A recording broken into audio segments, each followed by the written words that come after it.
Assalamualaikum warahmatullahi wabarakatuh. Jadi eh, berdasarkan request penulis kali ini akan bahas soal mengapa kok kaki-kaki kendaraan itu rusak. Sebelumnya penulis sudah bahas soal yang mengapa kok kaki-kaki motor ya rusak. Nah, kali ini bahasannya adalah untuk mobil. Mengapa kok kaki-kaki mobil itu rusak ya. Terus terang untuk mobil ini penulis sama sekali belum pernah melakukan perbaikan kaki-kaki. Jadi di mobil ini beda dengan di motor. Jadi kalau di motor shock breaker rusak itu jadi masalah utama ya, karena mungkin karena kendaraan ini ringan, beban bannya ringan gitu ya, jadi gerakan bisa sangat liar. Nah, kalau di mobil gerakan liar ini nggak sampai cepat sekali gitu, karena mobil itu berat, terus ban itu berat. Bukan berarti nggak bisa terjadi ya problem karena shock breaker. Problem shock breaker yang terjadi di mobil itu biasanya ban vibrasi. Ban vibrasi memang bisa karena bannya nggak balance ya. Jadi karena ban nggak balance jadi osilasi. Tapi juga bisa karena misal perubahan permukaan jalan.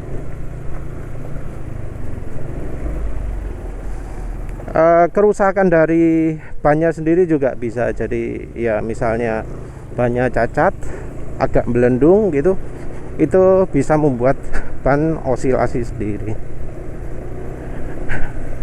Nah, osilasi itu bisa terjadi karena shock breaker nggak ada hambatan ya. Jadi salah satu fungsi shock breaker itu adalah menghambat gerakan per biar nggak terjadi osilasi. Tapi kalau memang bannya nggak balance, maka mau nggak mau yang namanya shock breaker ini akan dipaksa untuk cepat rusak. Jadi kalau ban itu nggak bisa betul-betul mulus muter itu, tapi mengarah ke satu sisi atau berat di satu sisi, maka ketika berputar, putaran ini akan memaksa shock breaker untuk ngerem terus.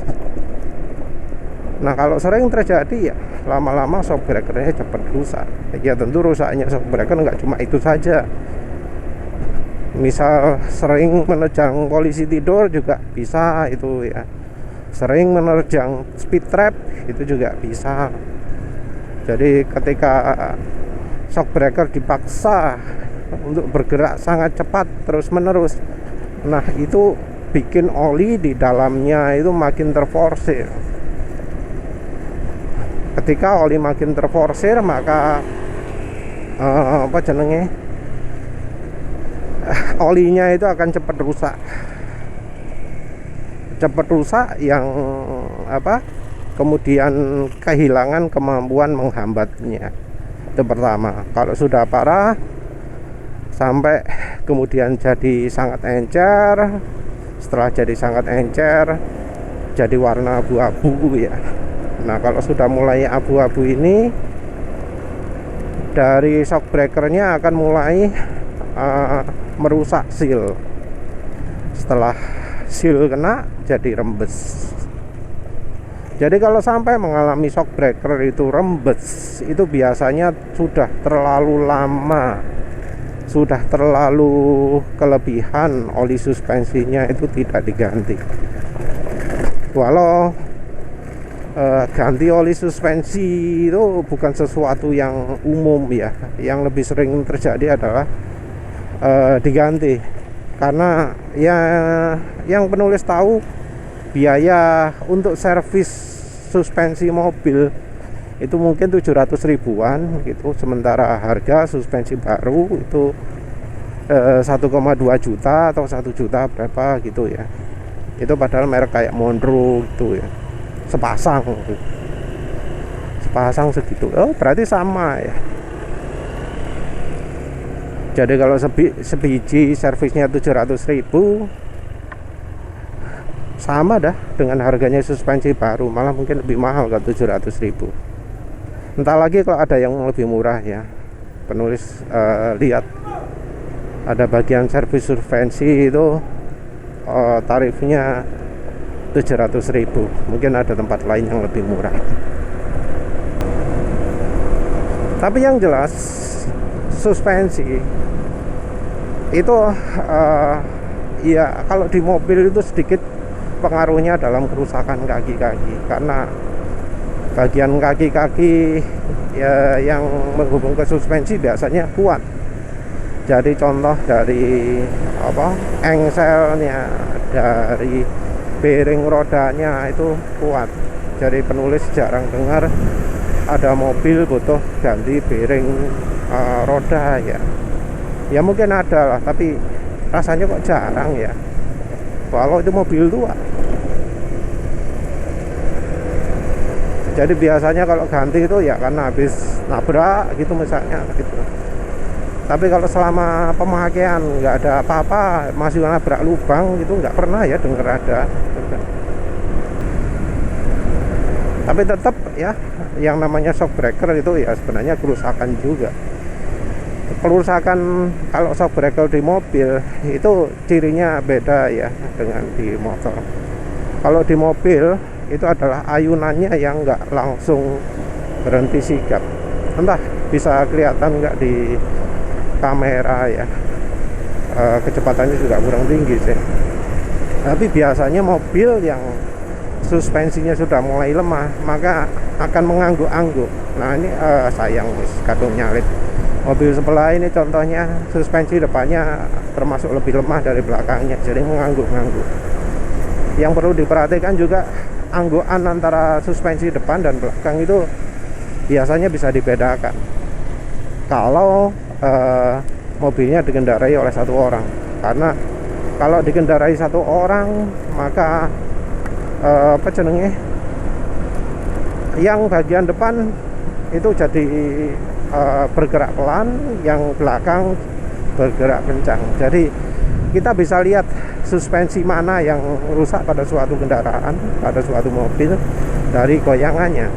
Karena yang namanya ped itu mempengaruhi seluruh bodi mobil, seluruh mobil. Jadi ketika mobil keteriak goyang depan dan belakang itu naik turun kencang, maka kemungkinan suspensi belakang shock breakernya rusak. Kalau ayunannya pelan ya tapi tetap ngayun banyak, itu suspensi depan yang shock breakernya rusak. Kalau normalnya sih ya diganti. Kalau diganti penulis rekomendasi jangan merek Jepang. Maksudnya ya kalau mobilnya itu mobil Jepang ya jangan pakai merek Jepang lagi ya. Karena prinsip tuning suspensinya Jepang itu nggak cocok untuk Indonesia kalau menurut penulis. Karena memang kondisi jalan beda. Kondisi jalan Jepang itu mulus banyak mulusnya ya, mulus sekali jalannya, sehingga ya kalau kita terapkan di Indonesia nggak cocok, terlalu menggoyang-goyang gitu ya, atau goyangannya nggak begitu tepat. Jadi kalau ada lewat jalan pendek malah suspensi bisa makin lama makin pendek dan mentok, apalagi kalau bawa beban banyak.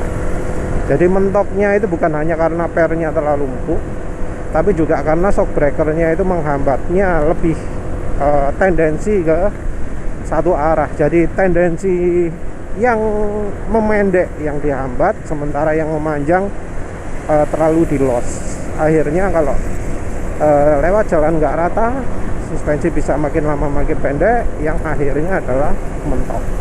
Kalau sudah mentok ya sangat luar biasa ketidaknyamanannya.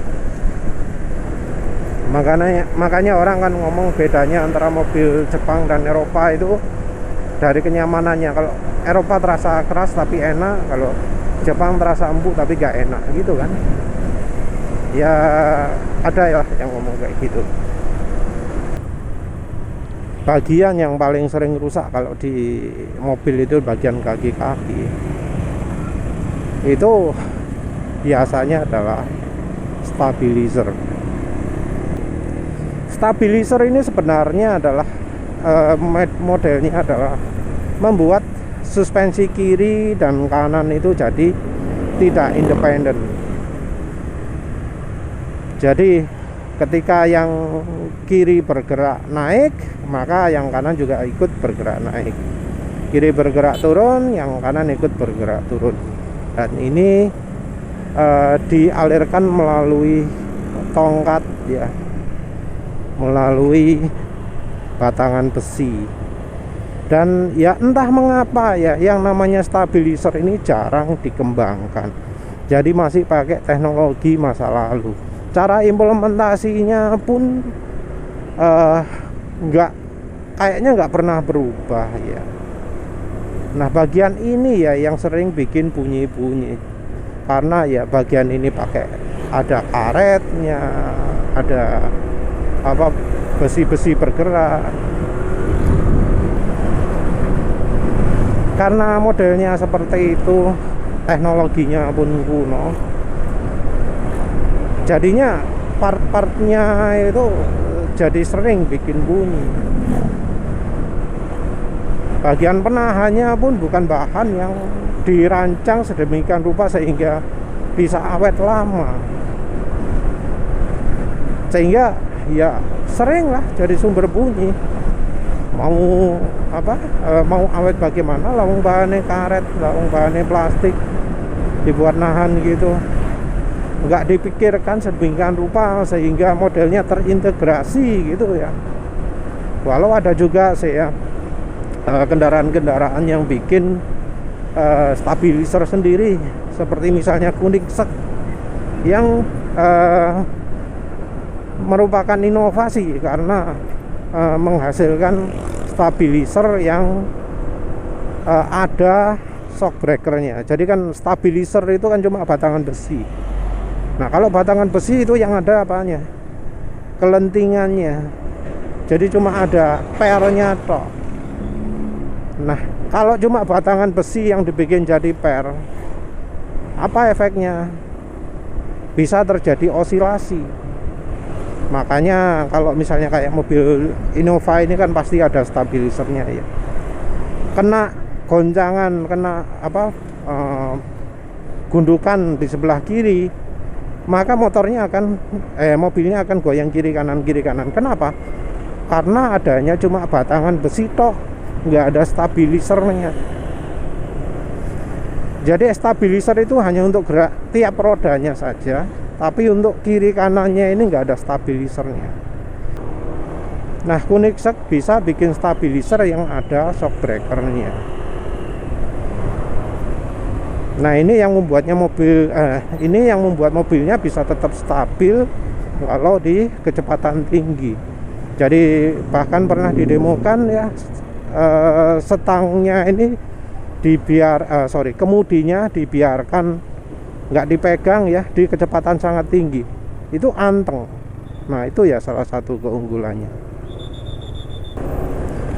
Terus bagian lain dari kaki-kaki yang sering rusak ya mestinya juga dari sisi mesin adalah bushing. Bushing ini adalah apa ya, bantalan baik untuk suspensi ataupun untuk mesin. Nah bahannya juga bukan bahan yang selalu awet ya, karena memang bahannya adalah elastomer, sesuatu yang dirancang untuk jadi bantalan ya, jadi lentur gitu, karena memang fungsinya adalah untuk meredam getaran dari ban ke bodi, meredam getaran dari mesin ke bodi. Oleh karena itu modelnya juga jadi nggak bisa awet ya. Kalau nggak diganti ya antara jadi getaran mesin sangat terasa atau rusak. Kalau rusak ya jadi beda lagi efeknya. Sistem lain yang mudah rusak itu ya dari sistem kemudi. Ya lagi-lagi ya, modelnya itu bukan model yang benar-benar tertutup, tapi terbuka, pakai tongkat-tongkat, pakai batangan-batangan besi gitu ya, pyro. Terus ada karet juga ya, karet yang apa, jadi apa, nyumpel ya, membuat nutupi bagian suspensinya. Karena modelnya karet, ya tentunya nggak bisa lah awet, bakal rusak juga, bakal makin keras, bakal robek itu ya, karena di dalam ada pelumasan.